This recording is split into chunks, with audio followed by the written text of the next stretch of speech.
मेरे प्यारे विद्यार्थियों, सभी को मेरा नमस्कार। आज मैं आपको चौथा पाठ पढ़ाने जा रहा हूँ, छठवीं कक्षा से, जिसका नाम है सज़ा माफ़। नाम सुनकर ही हम लोगों को यह एहसास हो जाता है कि सज़ा मतलब पनिशमेंट, माफ़ यानी उसको माफ़ कर देना, फॉरगिवनेस।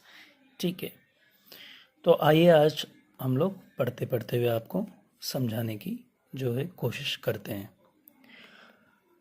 भारत में ऐसे अनेक राजा हुए हैं जो इतिहास में न्यायप्रिय, प्रजापालक और कुशल शासक के रूप में प्रसिद्ध हैं।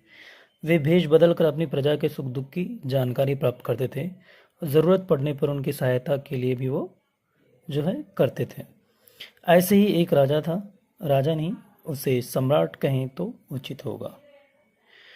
तो जैसे कि हम लोग देखते हैं कि है ना, कि जैसे राजा महाराजा लोग पहले होते हैं, वो लोग क्या करते हैं कि प्रजा का सुख दुख जानने के लिए वो लोग अपने जो भेष जो है, अपना भेष मतलब अपना जो एक पहचान होती है ना लोगों की, जैसे कि अगर कोई भेष बदलना है, मतलब किसी तरह का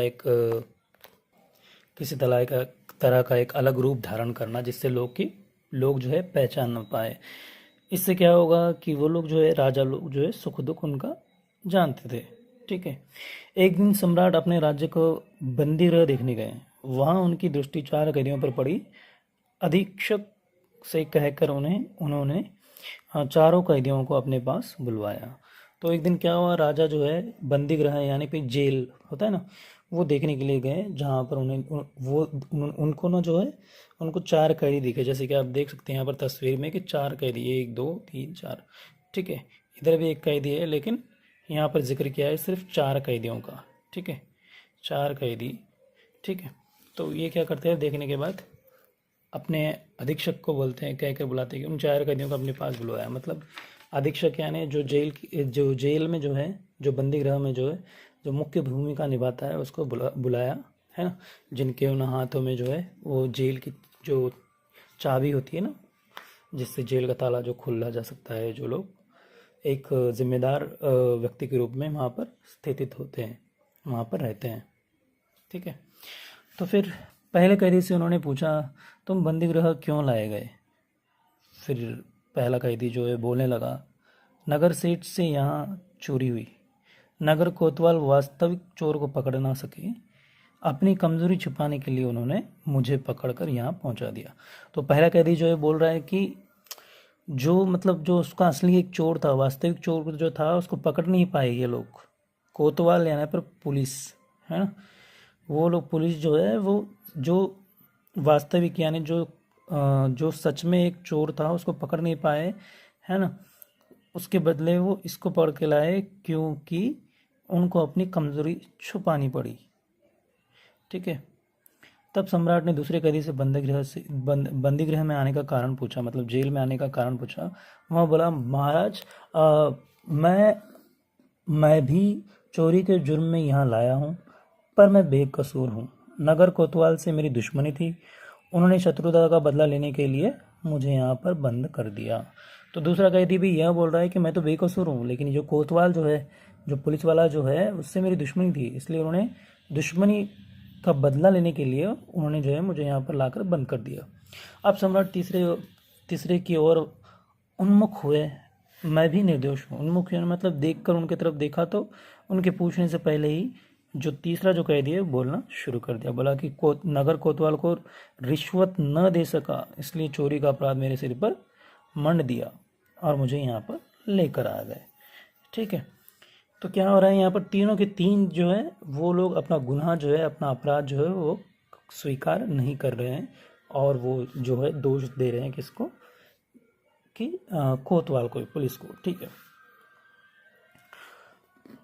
फिर उसके आगे चौथा कैदी अब तक सिर झुकाए खड़ा था। सम्राट ने उससे पूछा, और तुम? मैं क्या कहूँ महाराज, मैंने चोरी की है। चोरी एक दंडनीय अपराध है, इसलिए मुझे सज़ा मिली। मुझे किसी से कोई शिकायत नहीं, बुरे काम की सज़ा तो मिलनी ही चाहिए थी। सम्राट इस चौथे कैदी से बड़े प्रभावित हुए, पर कुछ बोले नहीं। जाते जाते अधीक्षक से कहा, इसे कल प्रातःकाल मेरे यहाँ ले आना। जो चौथा कैदी था, वो कहीं ना कहीं यहाँ पर जो है आपको समझना चाहिए। क्योंकि चौथा कैदी क्या बोल रहा है कि मैं तो, हाँ मैंने जो है चोरी की है मैंने, ठीक है ना, और चोरी जो अगर करूँगा तो उसके लिए दंडनीय, उसके लिए जो क्या है दंड, मतलब जो है पनिशमेंट तो मिलनी चाहिए, ठीक है। तो फिर राजा क्या होता है, थोड़ा प्रभावित होता है, ये कहीं ना कहीं जो है अपना अपराध जो है स्वीकार रहा है ना। तो उसको क्या बोलता है, अधीक्षक को बोलता है कि इसको जो है प्रातःकाल यानी सुबह मेरे यहाँ लाना उसको, ठीक है। फिर दूसरे दिन कैदी जो है, सम्राट ने कैदी जो है आ जाता है सुबह, और सम्राट उससे पूछते हैं तुमने चोरी क्यों की। तो विवश होकर, मतलब कहीं ना कहीं जो है थोड़ा सा दुखी होकर, है ना, अपना चेहरा थोड़ा सा यहाँ पर जो है एक दुखी वाली भावना अपने चेहरे पर लाकर चौथा कैदी बोला, मेरे पिता नहीं है, घर में सिर्फ बूढ़ी माँ है, काफ़ी समय तक मैंने काम की तलाश की पर मुझे कोई काम न मिला, मैं बेरोजगार ही रहा, अचानक मेरी माँ बीमार हो गई, उनकी दवा ले उनकी दवा के लिए मेरे पास पैसे नहीं थे, अतः उनकी जान बचाने के लिए मैंने एक वैद्य की दुकान से दवाइयों की चोरी की, पर पकड़ लिया गया। तो यहाँ पर जो हकीकत जो है उसके पीछे जो एक कारण था उनकी चोरी करने के, जो चौथा व्यक्ति था, उससे पूछने पर उन्होंने बताया कि उनकी जो माँ जो है वो बीमार थी, है ना, तो दवाइयों के लिए पैसे नहीं थे, इसलिए उन्होंने क्या किया कि एक दवाइयों की वैद्य की दुकान जो होती है, मतलब मेडिकल जो होती है, वहाँ पर गए वो, और वहाँ पर दवाइयों की उन्होंने चोरी की, लेकिन वो पकड़े गए क्योंकि वो चोर नहीं थे, लेकिन उन्होंने मजबूरी में एक ऐसा कदम उठाया जो कि उसके अलावा और कोई उनके पास चारा नहीं था।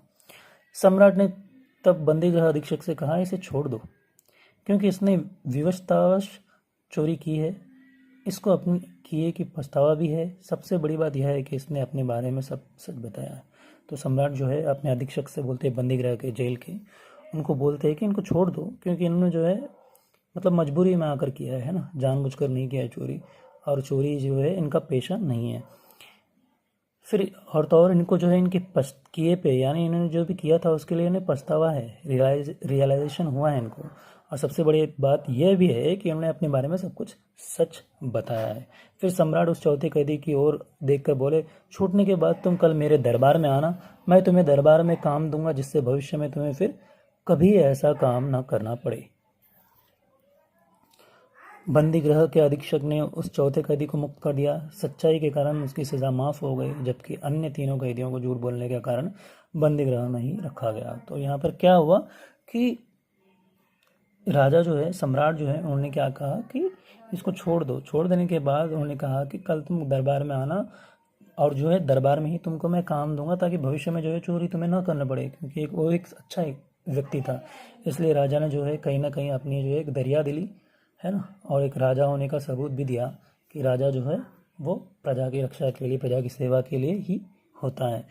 फिर फिर बंदी गृह से जो है, जेल से जो उनको छोड़ दिया गया, और तो और जो लोग झूठ बोल रहे थे, जो तीनों झूठ बोल रहे थे, उनको कहीं ना कहीं और फिर से बंदी गृह में ही रखा गया। तो यहाँ पर एक इस कहानी का यह बोध होता है कि दोस्तों, जब भी कोई अपना अपराध जो है वो अगर कहीं ना कहीं स्वीकार करता है, तो हमें भी उसे एक माफ़ करने का, वो सज़ा एक माफ़ करने के लिए हमें भी कहीं ना कहीं सोचना चाहिए।